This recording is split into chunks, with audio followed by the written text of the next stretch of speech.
అందరికీ శుభోదయం అండి. డాక్టర్ డిఎన్ రావు గారి సహజ యోగా సులభ యోగాకి అటెండ్ అవుతున్న అందరికీ యోగాభిలాషులందరికీ నా నమస్కారాలు తెలియజేసుకుంటున్నాను.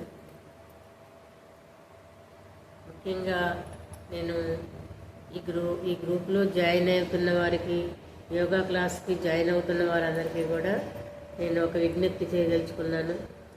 ఏమిటంటే మీరందరూ కూడా యోగా క్లాస్కి ఇంట్రెస్ట్గా జాయిన్ అయ్యి నేర్చుకోవాలి అనుకున్న వాళ్ళు తప్పనిసరిగా మీరు మీ యొక్క బయోడేటా సంబంధించి కొన్ని రిక్వైర్మెంట్స్ని గ్రూప్లో పెట్టడం జరిగింది. ఆ యొక్క డీటెయిల్స్ అందరూ కూడా తప్పనిసరిగా ఫిల్ చేసి ఫామ్ కూడా గూగుల్ ఫామ్ కూడా పెట్టడం జరుగుతుంది. ఫస్ట్ అయితే మీరు ఈ యొక్క డీటెయిల్స్ని నా పర్సనల్ వాట్సాప్ నెంబర్కి తప్పనిసరిగా ఫిల్ చేసి పెట్టవలసిందిగా కోరుచున్నాను. అయితే ఇప్పుడు మనం ఏంటంటే యోగా క్లాస్కి జాయిన్ అవుతున్నామంటే ఇది ఒక స్ట్రిక్ట్గా మనం ఫాలో అవ్వాలి.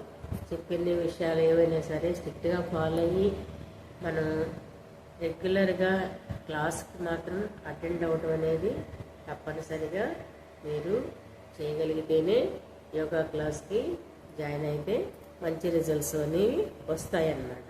మనం ఇర్రెగ్యులర్గా జాయిన్ అయినప్పుడు ఏమవుతుంది, ఒక 2 days చేస్తాము, మళ్ళీ 2 days గ్యాప్ ఇస్తాము. బాడీలో ఫ్లెక్సిబిలిటీ అనేది మనకి సరైనటువంటి సహకరించడం అనేది బాడీ ఉన్నది. ఆ విధంగా చేయటం వల్ల ఫ్లెక్సిబిలిటీ అనేది బాడీకి రాదన్నమాట. మనకి ఉపయోగాలు కూడా ఏమీ ఉండవు. ఏదో సరదాగా ఏం చెప్తున్నారో విందాము, ఎలా చెప్తున్నారో చూద్దాము అనుకునే వాళ్ళైతే యోగా క్లాస్కి జాయిన్ అవ్వక్కర్లేదు. దయచేసి మీరైతే వేరే విధంగా అనుకోవద్దు. ఎందుకంటే మీకోసం, మీ అందరి కోసం నేను ఒక ఆశయంతో నేను ఈ యోగా క్లాస్ని అందరికీ ఇవ్వాలని సంకల్పించుకున్నాను. నా సంకల్పానికి బలాన్ని చేకూర్చాలి అంటే మీరంతా కూడా స్ట్రిక్ట్గా క్లాస్కి అటెండ్ అవ్వాలి. అటెండ్ అయిన తర్వాత ముఖ్యంగా మనం రెగ్యులారిటీని మెయింటైన్ చేయాలి. ఇవాళ ఒకళ్ళు వస్తున్నారు ఒక పూట, ఇంకో పూట ఇంకొకరు రావట్లేదు. మరి 2 పూటలు అటెండ్ అవ్వని అట్లీస్ట్ పోనీ నేను ఇంకోటి ఏమనుకుంటున్నానంటే మార్నింగ్ లేడీస్కి, ఈవినింగ్ సెక్షన్ జెంట్స్కి, ఆ విధంగా లేదా బాయ్స్ కూడా కొంతమంది వస్తామని చెప్పేసి అంటున్నారు. మరి ఈ విధమైన ఇర్రెగ్యులారిటీ ఉంటే నేను క్లాస్ చెప్పడం నాకు కష్టం కదా.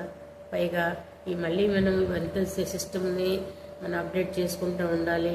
ఇవన్నీ నాకు అసిస్టెంట్స్ ఎవరు ఉండరు, అంతా నేనే చేసుకోవాలి కదా.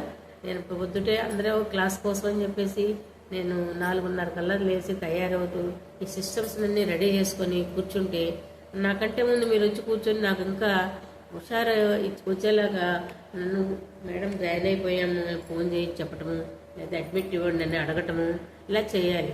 అంతేగాని జాయిన్ అయిపోయిన తర్వాత ఎవరూ రాలేదు అని చెప్పేసి, లేకపోతే నేను కన్విన్షియల్లీ ఆన్ చేస్తున్నాను, అడ్మిట్ చేస్తున్నాను, అయినా సరే ఎవరు రాలేదని చెప్పేసి మళ్ళీ డ్రాప్ అయిపోతున్నారు.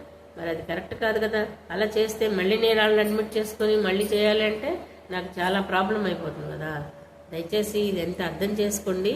అర్థం చేసుకొని మీరంతా కూడాను క్లాస్కి రెగ్యులర్గా అటెండ్ అవ్వండి.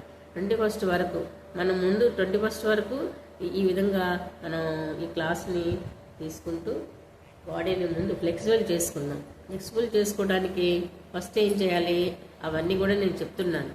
వాటిని మీరు పాటించండి. పాటించి ఒక 21st వరకు ఈ స్ట్రెచెస్ చేసుకుంటూ వచ్చామంటే మన బాడీ మనం ఫ్లెక్సిబుల్గా తయారైపోతుంది. మనం అప్పుడు కావాలి అంటే వేరే వేరే రకాలుగా చిన్న చిన్న ఆసనాలు నేర్చుకుని, ఆ తర్వాత ప్రాణాయామాలు నేర్చుకుని మనము రెగ్యులర్గా యోగా క్లాసెస్ని అటెండ్ అవ్వచ్చు. అప్పటి నుండి మన హెల్త్ ఇష్యూస్ ఏమున్నాయో వాటి మీద కూడా కొంతమందిని మనం టీచర్స్ని కూడా అపాయింట్ చేసుకుని వాళ్ళ ద్వారా కూడా మీకు క్లాసెస్ ఇప్పిస్తాను. ఆ ఇప్పించడం వల్ల ఆ విధంగా చేయటం వల్ల ఏమవుతుంది, మీకున్న ఇంకా అదర్ డౌట్స్ని క్లారిఫై చేసుకుంటూ థెరపీలోకి వెళ్దాము. థెరపీలోకి వెళ్ళినప్పుడు తప్పనిసరిగా మనం చెప్పిన ఈ పద్ధతులన్నీ పాటించడం అనేది ముందు మీరు ఫ్రీ క్లాసెస్ లాగా అలవాటు చేసుకోవాలి. ఫస్ట్ అలవాటు చేసుకోకుండా మీ వాటికి మీరు ఏదో ఇష్టానికి ఏదో ఒక రోజు వస్తే ఇంకో రోజు రాకుండా అలాగా మీరు అటెండెన్స్ అనేది ఇర్రెగ్యులర్గా చేసుకోవద్దు, మీట్ చేసుకోవద్దు. మనం యోగా క్లాస్ ఆన్లైన్ క్లాస్ కనుక ఇది ఆన్లైన్ క్లాస్ అంటే మనిషికి మనిషి కనిపిస్తూ ఉండాలి. కనిపించకపోతే మీరు యోగా చేస్తున్నారా లేదా అనేది నాకు తెలియాలి కదా. నేను మీకు 1-10 సార్లు రెస్పాండ్ అవ్వమని చెప్పేసి అడుగుతూ ఉంటాను. ఒకవేళ ఏదైనా సమస్య వచ్చినప్పుడు మీరు నేను నా పొజిషన్ సరిగ్గా మీకు కనిపించలేదనుకోండి, మీరు నన్ను తిరిగి మేడం మీ పొజిషన్ సరిగ్గా లేదని చెప్తే నేను సరి చేసుకొని మీకు అనుకూలంగా కూడా పెట్టడానికి నేను తప్పనిసరిగా ట్రై చేస్తాను. కానీ మరి ఇది ఆన్లైన్ క్లాస్ కాబట్టి కొంచెం ఫస్ట్ మీకైనా నాకైనా కొంత ఇబ్బంది ఉంటుంది. ఆ ఇబ్బందుల్ని మనం దాటుకొని వెళ్ళవలసి ఉంటుంది. Okay friends, thank you very much.